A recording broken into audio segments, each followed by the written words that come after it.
पूरे विश्व सनातनियों को हर हर महादेव, जय मां बगलामुखी, जय गुरु गोरक्षनाथ।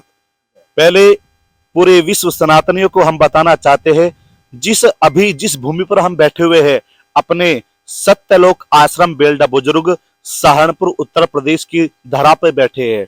हमारे बीच में हमारे परम पूज्य सदगुरुदेव भगवान श्री श्री 108 योगी जयनाथ जी महाराज, जिसके हम चरणों में नतमस्तक होकर के अपने गुरु भगवान के चरणों से एक हम प्रसन्न करेंगे गुरु भगवान कि आज के समय में सभी हर हर बरादरी में कोई ना कोई महापुरुष उत्पन्न हुआ है, जो कि मान लिया ब्राह्मण वर्ण में है तो ब्राह्मण वर्ण में परशुराम की जय जयकार बोल रहे हैं, क्षत्रिय में तो क्षत्रिय वर्ण अपने अपने की कर रहे हैं। तो ऐसे आप इस चारों वर्णों में जो जो महापुरुष हुए, तो आप इसका कोई ना कोई ऐसा उल्लेख बताए जो हर जाति और एकता समझ जाए। जी परम पूज्य गुरुदेव भगवान की जय हो। मैं योगी जयनाथ, संस्थापक श्री सत्यलोक आश्रम बेल्डा बुजुर्ग देवबंद सहारनपुर उत्तर प्रदेश। हमारे इस सनातन विश्व के अंदर कोई अलग जाति नहीं है। हम सब ब्रह्मपुत्र मनु और शत्रुपा की संतान है। ब्रह्म जी ने शत्रुपा और मनु के द्वारा मैथुन सृष्टि की रचना की, तो हम सब उनकी संतान है, मनु और शत्रुपा। इसलिए हमें मनुष्य कहा गया क्योंकि हम उनकी संतान हैं। मनुष्य में फिर वृत्ति आई। वृत्ति कैसी आई कि मनुष्य एक तो मनुष्य रहा और एक श्रेष्ठ रहा, जिसे आर्य बोल दिया। आर्य संस्कृत का शब्द है, आर्य का अर्थ होता है श्रेष्ठ। और एक जो इन दोनों ही गुणों को प्राप्त नहीं करता, उसे चांडाल जाति बोलते हैं। तो ऐसी तीन वृत्ति, जाति नहीं, तीन वृत्ति के मनुष्य इस संसार में पैदा हुए।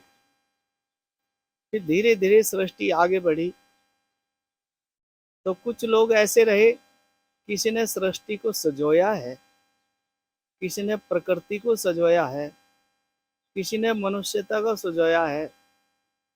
यानी जिसने प्रकृति के श्रृंगार में अपना योगदान दिया वो महापुरुष कहलाया। फिर यहाँ ये तीनों जो व्रती रही, इनके मार्गदर्शक रहे हैं, मार्गदर्शन करने आए हैं, कुछ आत्माएं आई हैं।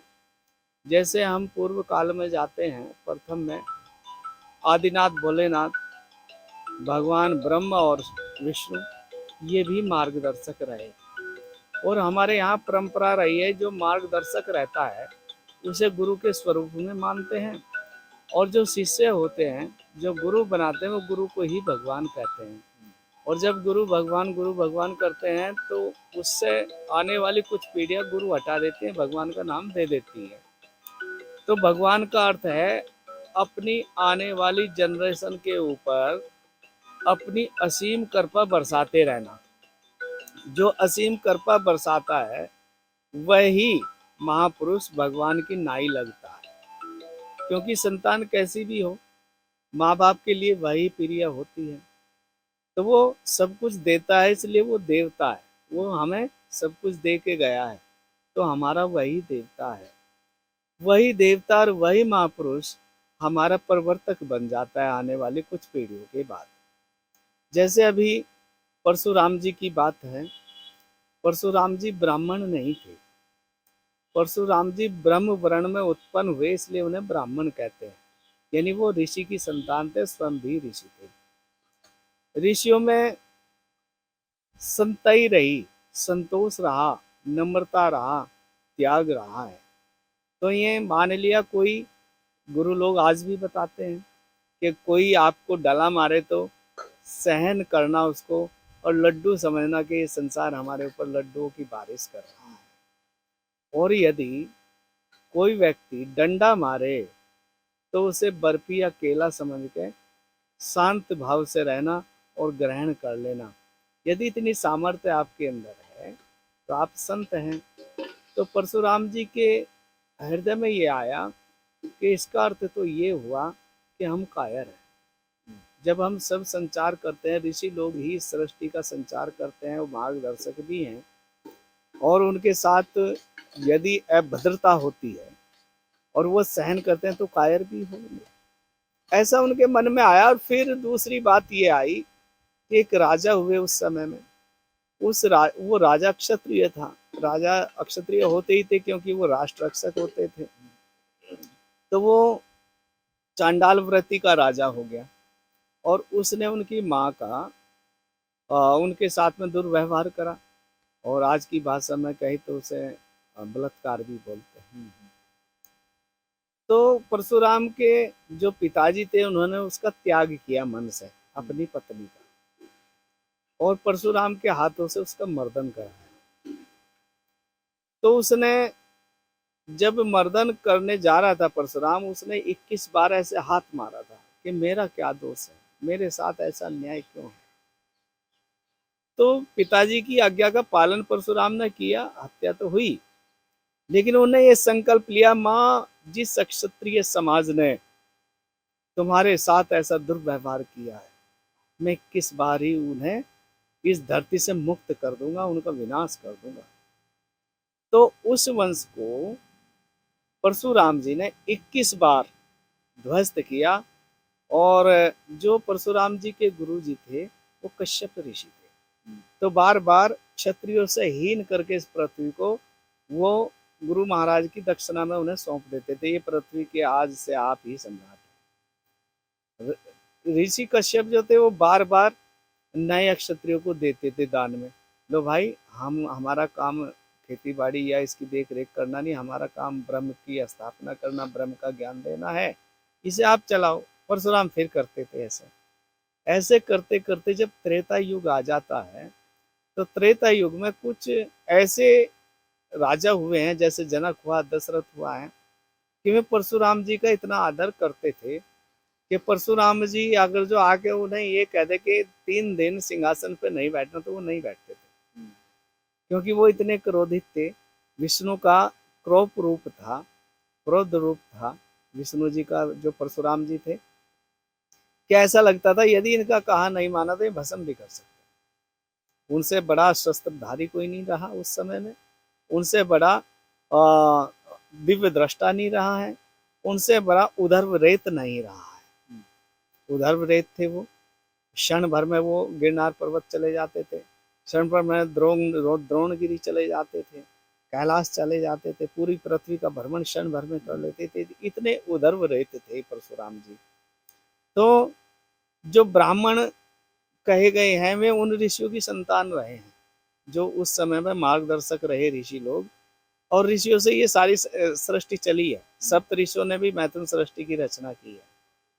फिर यहाँ गुरुकुल व्यवस्था, इस संसार के अंदर गुरुकुल में जब मान लिया, उदाहरणार्थ मैं आपको समझाता हूँ कि एक पिताजी के 4 पुत्र पैदा होते हैं, तो वो गुरुकुल में जाते हैं, गुरुकुल में प्रवेश कराते हैं उनका।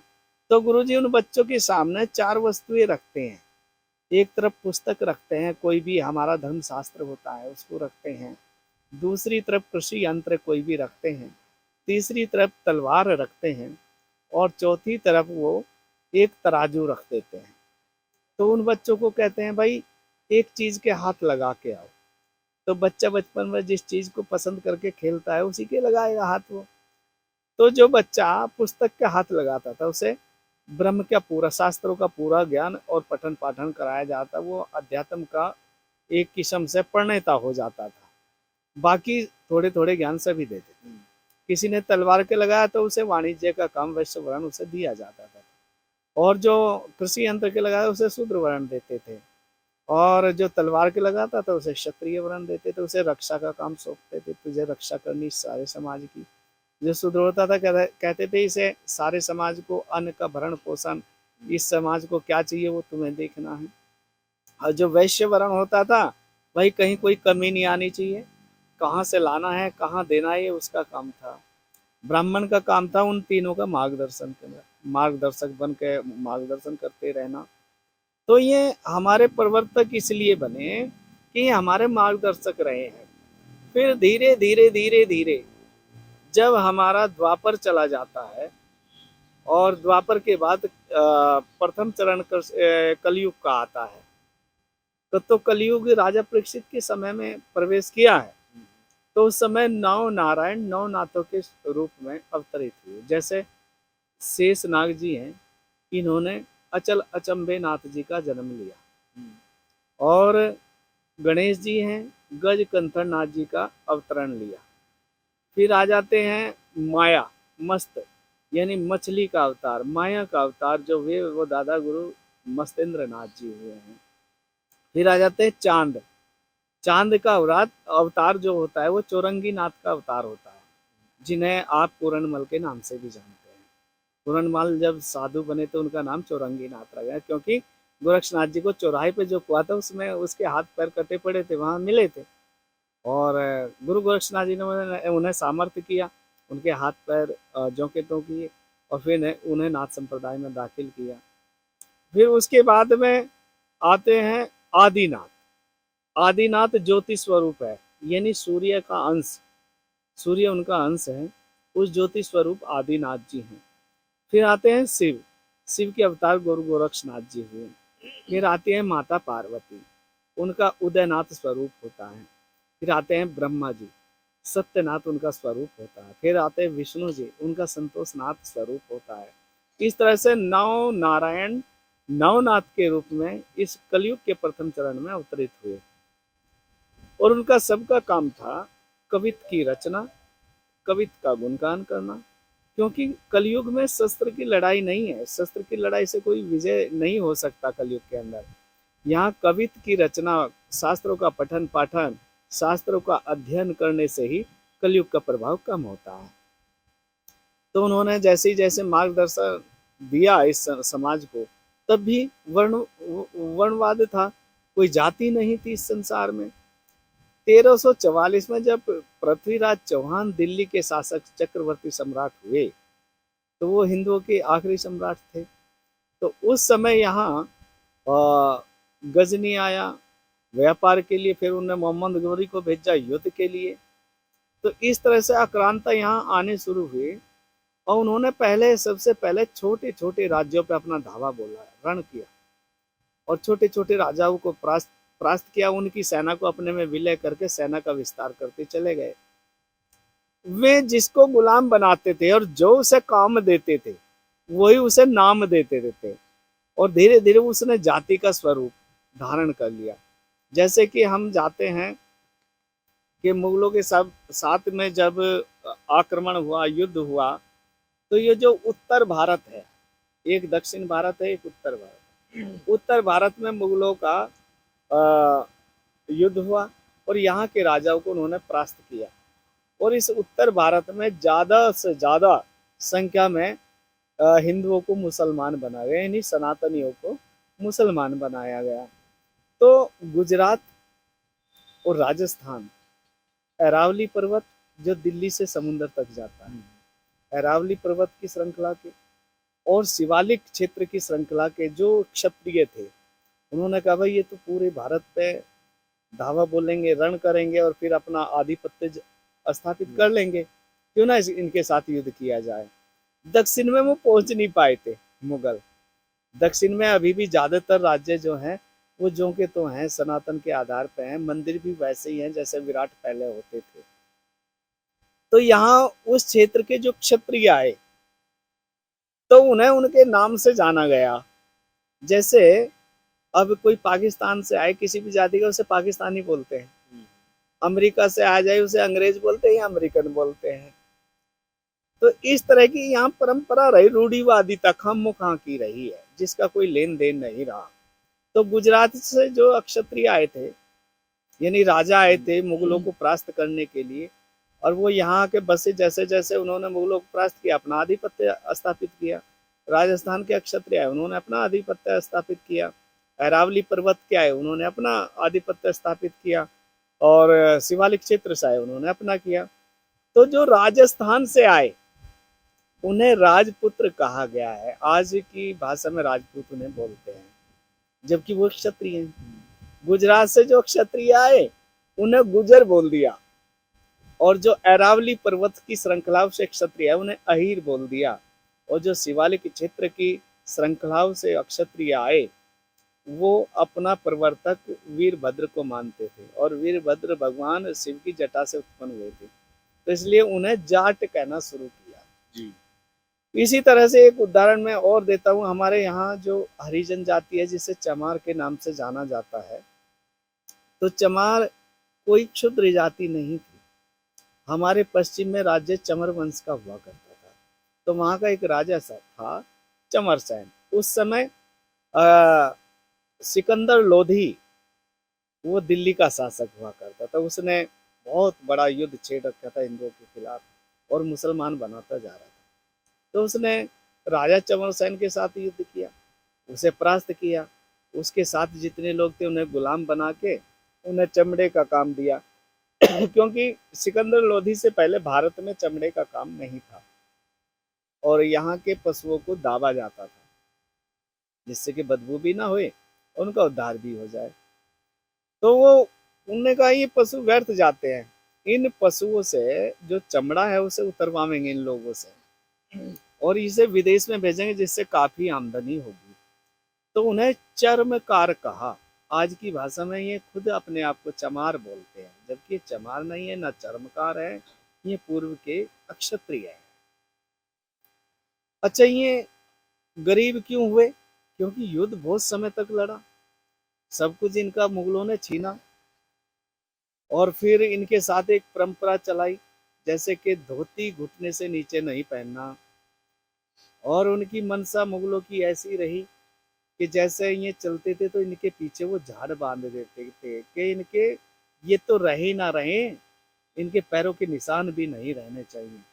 तो जिधर को जाते थे उनके पैरों के निशान को झाड़ मेट चला जाता था, तो उन्हें चर्मकार कहा। ऐसे ही एक जाति है खटीक जाति, आपने सुना होगा, एक खटीक जाति होती है। खटीक जाति की उत्पत्ति खटवांग से हुई, और खटवांग कौन थे? राजा दलीप थे। और राजा दलीप तो कौन थे? राजा राम जी के, प्रभु श्री राम जी के वंशज थे। उस समय परशुराम जी का जब बोलबाला था तो दलीप जी ने सोचा अब भाई इनसे तो बचना पड़ेगा, नहीं तो क्षत्रिय समझ के हमें भी मर्दन कर देंगे, हमारे भी मर्दन हो जाएगा। तो वो एक गुफा में चले गए और वहाँ गुफा में जाकर धीरे धीरे योजना बनाई और पहाड़ी क्षेत्र में एक छोटा सा राज्य स्थापित, कबीला स्थापित किया। तो वहाँ जब परशुराम बोले कि तुम दिलीप हो, उन्होंने कहा नहीं मैं तो खटवांग हूँ। आपके कुलगुरु कौन है? वशिष्ठ नहीं है? अकना मेरे तो विश्वामित्र हैं। तो विश्वामित्र जो थे वो कौशिक की गोत्र के थे, और खटवांग और कौशिक का समावेश करके कोटिक नाम धरा, कोटिक। और कोटिक से कटिक, और कटिक से खटीक, ऐसे वो जाति बनी। आप इन सब बातों को गूगल पे भी सर्च कर सकते हो, सब कुछ पढ़ा हुआ है आज। और मैंने तो इतिहास को थोड़ा सा देखा, गुरु महाराज की कृपा से जितना देखा उतना ही मैं बखान कर पाता हूँ। तो ये फिर बोंक थे, ये जाति नहीं थी। उन बोंकों को हमने जाति रूप में स्थापित कर लिया अपने जीवन में। आज हम लड़ते हैं क्योंकि प्रवर्तक तो वो क्षत्रिय वर्ण के भी रहे हैं, ब्राह्मण वर्ण के भी रहे हैं। अब आप देखियो रावण का इतिहास उठा लो। रावण ब्रह्मा के 10वें पुत्र पुलस्त्य के पुत्र थे, यानी पुलस्त्य के 2 बच्चे हुए, एक अगस्त्य मुनि हुए और एक विसर्वा हुए। तो अगस्त्य मुनि तो ऋषि पद को प्राप्त हुए, उनके कोई संतान नहीं थी। और जो विसर्वा थे उन्होंने शादी करी गंधर्वी से, उनके कुबेर पैदा हुए। फिर सुमाली ने अपनी लड़की कैक्सी उनके पास भेजी कि इससे संतान पैदा करो, जो मेरी लंका थी आज इसका ही लड़का कुबेर वहाँ राज्य कर रहा है, और उसको परास्त करना तो इसी के खून से उत्पन्न करो संतान, और वो उससे टकरावेगी जब भी उसका पूरा पड़ सके। तो उसे रावण कुंभकर्ण का जन्म दिलवाया, और विभीषण बाद में हुआ था। सुमाली रावण कुंभकर्ण को पैदा होते ही ले गया और अपनी वृत्ति के अनुसार उनका पालन पोषण किया, और फिर कहा कभी इस लंका का राजा मैं होता था, बेटा मैं चाहता हूँ कि आप इस राजा को परास्त करो, इसके राजा आप बने। तो बहुत बड़ी गहन नीति है। हम आज शास्त्र को जो पढ़ते हैं ना, कहानी की तरह पढ़ते चले जाते हैं, उसे ध्यान से पढ़ो, उसमें रहस्य छिपा है। वो बता रहा है, हमें कुछ ना कुछ बताने की कोशिश करता है, हमें समझने की जरूरत है। तो यहाँ जातियां नहीं थी। 1340 से जब मुगल आक्रांता यहाँ आए, हुन आए, शक आए, तुर्क आए, उन्होंने जाति बनाई। अंग्रेजों ने जाति नहीं बनाई कोई। अंग्रेजों ने कहा इन जातियों को यदि पूर्व की तरह एक किया जाए तो हम भी यहाँ नहीं रह पाएंगे। उन्होंने कहा हाँ ये छोटे हैं ये बड़े हैं, इस तरह से वो लड़ाते रहे। तो हाँ, यहाँ कोई भी जाति नहीं है, सबके प्रवर्तक एक हैं। किसी ने कोई छांट लिया, किसी ने कोई छांट लिया। 1340 से पहले ही जो महापुरुष रहे हैं उनको ही अपना प्रवर्तक माने, और वो सबके थे, किसी एक के नहीं थे। 1340 के बाद कोई महापुरुष ऐसा नहीं हुआ जो किसी जाति का हो, ऐसा हुआ ही नहीं है। क्योंकि हम प्रवर्तक तो पूर्व को ही मानते हैं, वर्तमान को नहीं मानते। जैसे अंग्रेजी समय में आ जाइए, नेताजी सुभाष चंद्र बोस है, चंद्रशेखर आजाद हैं, सरदार भगत सिंह है, रानी लक्ष्मीबाई है, महाराणा प्रताप है। इन्हें भगवान की नहीं थोड़ी कोई पूछता है, ना इन्हें प्रवर्तक मानता है। इन्हें बलिदानी पुरुष कहते हैं, क्रांतिकारी कहते हैं।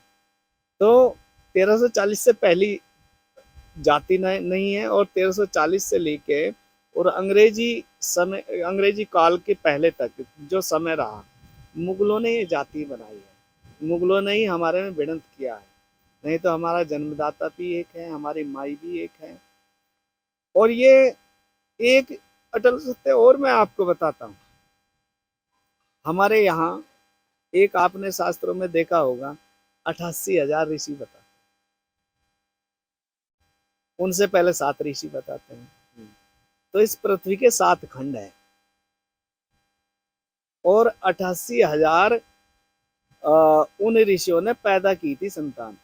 तो हमारे जो पूर्वज रहे में 88,000 भी रहे हैं, 7 भी रहे हैं, और 2 भी रहे हैं, शत्रुपा मनु भी रहे। शत्रुपा मनु से सप्तऋषि, सप्तऋषि से 88,000 ऋषि, 88,000 ऋषि से आज ये पूरा संसार बसा हुआ है। तो उत्पत्ति कारक जो है ये भारत भूमि है। इसे आर्यव्रत जम्बूद्वीप कहते थे। आज भी आप स्वास्थ्य वाचन जब पढ़ते हैं, आर्यव्रत अंतर्गत जम्बूद्वीप भरत खंडे ऐसे बोलते हैं ना। तो ये जो भरत खंड था, जम्बू द्वीप था, आर्यव्रत था, इसी भूमि के टुकड़े पे वो 88,000 पैदा हुए। उनकी आज संतानें जहाँ भूमि खाली देखी वहां बसे। उन्होंने अपने चित्र का, अपने रहन सहन का एक नाम दिया, उसे गांव दे दिया, फिर शहर दे दिया, फिर एक देश बना लिया। जैसे जैसे विस्तार होता गया, जनसंख्या बढ़ती गई। तो भारत भूमि को भारत माता इसीलिए कहते हैं, सबकी जननी यही है, आदि पूर्वज यही पैदा हुए। आज भी उत्तर भारत को ले लो, चाहे पूरे भारत को ले लो, जितने अवतार हुए इसी पर हुए हैं। दक्षिण में या पश्चिम में कोई अवतार पैदा नहीं, क्योंकि यही प्रजनन केंद्र है ये। तो ये सब इतिहास है यहाँ। और आज भी महात्मा जो होते हैं, देखो जो संतई को नहीं जानता उसकी तो हम गिनती नहीं करते, लेकिन जो साधु होता है, जो संत होता है, वो समदर्शी होता है। जैसे शमशान समदर्शी, राजा हुए रंग को भूभूत बनाएगा, उसकी भस्म करेगा। ऐसे ही संत होता है, वो सब पे समान दृष्टि रखता है और सबको अपना अंग मानता है, अपनी संतान मानता है कि ये मेरे शरीर का हिस्सा है। तो साधु समाज जो गुरु लोग हैं वो तो आज भी जाति में हैं। जाति में लोग मानते हैं जो स्वार्थी हैं। जैसे कुछ राजनेता, भाई जातियों में बांटो, रखोगे तो इनसे अपनी वोट ले लोगे और हम नेता बन जाए। साधु नहीं चाहता, साधु नेता ही नहीं, वो तो भगवान ने नेता बना के भेजा है। वो तो समस्त संसार का नेता है, धरती आसमान का राजा बना के भेजा है उसको गुरु महाराज ने, इसलिए वो महाराज है। तो ये सब था। और कुछ आपका कोई संशय हो तो पूछ सकते हैं आप मेरे से। हमारे गुरुदेव ने बहुत ही सुंदर आप सभी को चारों वर्णों में और जो जो जातियों में बटा हुआ था, तो बहुत ही सामान्यता के अनुसार हमारे गुरुदेव ने आपको बताया है। हम कोशिश रहेगी कि आप हमारे गुरुदेव की वाणी को बड़े हृदय से, बड़े ध्यान से सुने, और हो सके तो ज्यादा से ज्यादा इस वीडियो को शेयर अवश्य करें। और आपकी कुछ भी संशय है तो कमेंट बॉक्स में अवश्य करें। पुनः एक बार बताना चाहते हैं कि सत्यलोक आश्रम बेल्डा बुजुर्ग सत्य जो संसार की सभी